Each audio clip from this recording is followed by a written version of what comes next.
앞서 더불어민주당은 반성하는 모습을 보이겠다면서 86세대 용퇴론 같은 쇄신안을 내놨습니다. 그런데 정작 대표적인 86세대 정치인으로 꼽히는 우상호 의원이 선대위 중책을 맡게 됐습니다. 말뿐인 인적 쇄신 아니냐 하는 평가입니다. 황혜린 기자입니다. 1980년대 민주화 운동을 주도했던 86세대.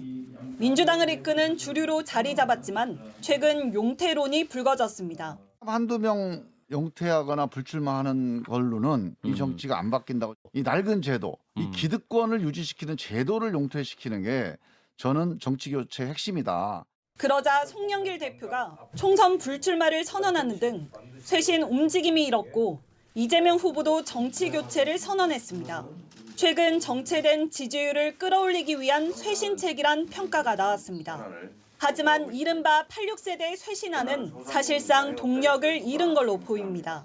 당내에선 86 용퇴론을 놓고 요설 등 내부 반발이 불거졌고 오히려 대표적인 86세대로 꼽히는 우상호 의원이 선거운동을 지휘하는 선대위 총괄 선대본부장직을 맡게 됐습니다.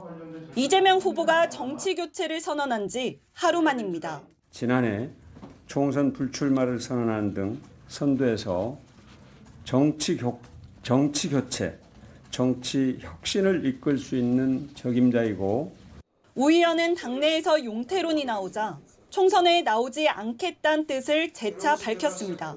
하지만 정작 86세대 용퇴론이 확산되는 데엔 선을 그었습니다. 그 문제가 더 길어지는 것은 바람직하지 않다고 생각하고 있습니다. 그러자 당내에선 86세대 출신인 우 의원이 대통령 선거를 총괄하는 얼굴로 나선 데 대해 우려하는 목소리가 나왔습니다.